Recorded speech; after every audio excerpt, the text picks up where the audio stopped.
사도광산 진실수호 대한민국 국회의원 방일단은 8월 15일부터 17일까지 사도광산의 유네스코 등재 과정에 제기된 문제들을 확인하기 위해 니카타현 사도광산의 현장을 실사하고 돌아왔습니다. 먼저 윤석열 정부의 어처구니 없는 망언부터 지적해야겠습니다. 우리 방일단이 조선인 강제동원 희생자들의 아픔을 기억하고 추모하던 그 시간에 일본의 역사 왜곡을 바로잡아야 할 대한민국의 안보 책임자가 중요한 건 일본의 마음이죠. 마음이 없는 사람을 다그쳐서 억지로 사과를 받아야 할 때 그것이 과연 진정한가라는 발언으로 국민들을 분노하게 했습니다. 과연 이런 망언을 하고도 그 자리에 있을 자격이 있는지 묻지 않을 수 없습니다. 중요한 것은 일본의 마음이 아니라 우리 국민의 마음입니다. 국민의 마음을 외면하고 역사의 진실을 바로 세우려는 의지도 없이 국가를 제대로 이끌 수 있겠습니까? 이는 결코 용납될 수 없는 말입니다. 지금 우리 앞에 놓인 문제는 단순히 과거의 일이 아니며 우리의 기억 속에 살아 숨쉬는 역사적 진실이자 그 진실을 왜곡하는 시도에 대한 단호한 대응입니다. 두 번째, 일본 외무성은 공식 외교 경로를 통해 방일단의 요구에 대한 답변을 해야 할 것입니다. 방일단은 일본 당국에 공식적인 면담을 요청하고 사도광산 유네스코 등재와 관련하여 전체 역사를 반영하라는 유네스코의 권고처럼 조선인 강제동원 문제에 대한 진실 규명과 역사적 책임을 촉구했습니다.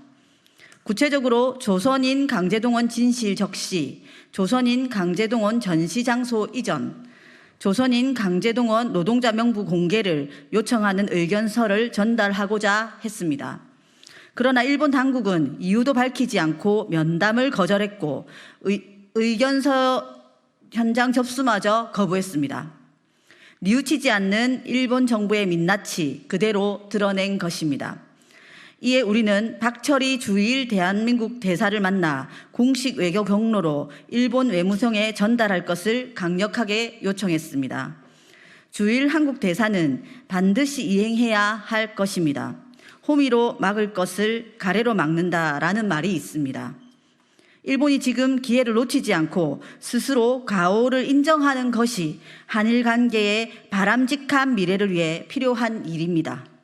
일본 외무성이 의견서에 대해 공식적으로 답변해 주실 것을 요청합니다. 한일 관계 당국이 조선인 강제동원 문제가 해결됐다면서 호들갑을 떨었던 아이카와 향토 박물관을 방문했습니다. 박물관 자체의 규모도 작았지만 삐걱거리는 계단을 올라서 3층 구석에 있는 한반도 출신 노동자 관련된 전시장은 매우 비좁았습니다. 전시물 대부분은 간이 개시대에 인쇄물을 붙여놓은 형태였고 유물이라고는 사실 여부조차 확인이 어려운 나무도시락 한 점뿐이었습니다. 사도광산에 강제로 동원되어 고통받았던 조선인 노동자의 역사는 불분명하거나 은폐되고 있었습니다. 또한 우리가 추도제를 지냈던 조선인 기숙사터는 관련 안내판 하나 없이 방치되어 있었습니다. 또한 놀라운 사실을 전해 들었습니다. 아라이 마리 사도시 의원에 따르면 일본 당국은 사도광산 조선인 강제노동 노동자들에 대한 조사를 단 한 차례도 하지 않았다고 합니다.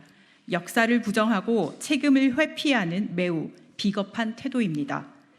일본 정부는 사도광산 조선인 강제동원 역사에 대해 제대로 된 조사부터 해야 할 것입니다. 유네스코 등재 구역 곳곳에 사실을 전시하고 조선인 기숙사터 방치된 시설들에 대해서도 보존하고 기억할 방안을 적극적으로 모색해야 할 것입니다. 윤석열 정부는 도대체 무엇을 어떻게 협상했는지 명명백백하게 밝히십시오. 우리는 니가타현 사도시를 방문해서 일본 현지의 관계자들과 소통하고 함께 현장을 실사하는 가운데 이러한 일본 당국의 비겁한 태도를 알 수 있었습니다. 동시에 윤석열 정부가 도대체 무엇을 어떻게 협상했는가 의아했습니다. 한국 측 협상 책임자는 단 한 차례도 사도섬을 방문하지 않았다고 했습니다. 이게 말이나 되는 일입니까? 윤석열 정부가 일본 편에 서서 일본의 입장만을 대변하는 것은 대한민국을 대표할 자격을 상실한 것이며 국격을 심각하게 훼손하는 것입니다. 과거를 바로잡지 못한 채 어떻게 미래를 이야기할 수 있겠습니까?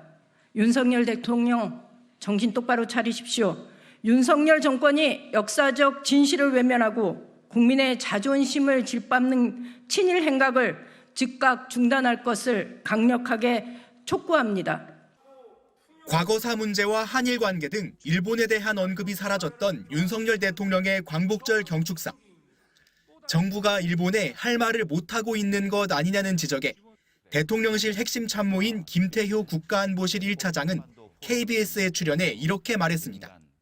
이제 자신감을 갖고 일본을 대하는 것이 더 윈윈의 게임이 되지 않겠는가 이렇게 생각합니다. 예. 라인 야후 사태와 사도광산 논란에도 정부가 목소리를 내지 않는 것이 오히려 한일 관계에 대한 자신감이며 윈윈이라는 겁니다. 김 차장은 곧이어 일본에 억지로 사과를 받을 필요가 없다는 취지로 말을 이어갔습니다. 과거사 문제에 대해 일본이 또 고개를 돌리고 필요한 말을 하지 않는다면 엄중하게 따져야겠지만 중요한 건 일본의 마음이라는 겁니다. 중요한 건 일본의 마음이죠. 예. 마음이 없는 사람을 다그쳐서 억지로 사과를 받아낼 때 그것이 과연 진정한가? 하지만 지난 2013년 이후 지금까지 10년 넘게 일본 총리들은 8.15 패전일 추도식에서 사죄나 반성을 말하지 않고 있습니다. 야권은 김태효 차장의 발언을 정조준했습니다. 더불어민주당은 가해자가 사과를 거부하면 죄를 묻지 않는 것이 윤석열 정부의 정의관이냐며 국민의 목소리엔 귀를 틀어막고 일본의 마음을 헤아려 대변해주고 있으니 황당무계하다고 비판했습니다. 억장이 무너집니다. 김태효 차장의 망언은 윤석열 정권이 친일 매국 정권임을 자백한 것이나 다름없습니다. 조국혁신당도 중꺽만은 들어봤어도 중일만은 처음이라며 이제 용산 밀정이 누구인지 분명해지는 것 같다. 김태효 차장은 대한민국 안보사령탑에 있을 자격이 없다고 비난했습니다. 이런 가운데 한미일은 세 나라의 협력 강화를 선언했던 캠프 데이비드 정상회의 1주년을 맞아 내일 새로운 공동성명을 발표합니다. 윤석열 정부가 꾸준히 일본과 밀착하는 행보를 보여온 만큼 이번 공동성명에 담길 메시지에도 관심이 쏠리고 있습니다. MBC 뉴스 홍익표입니다.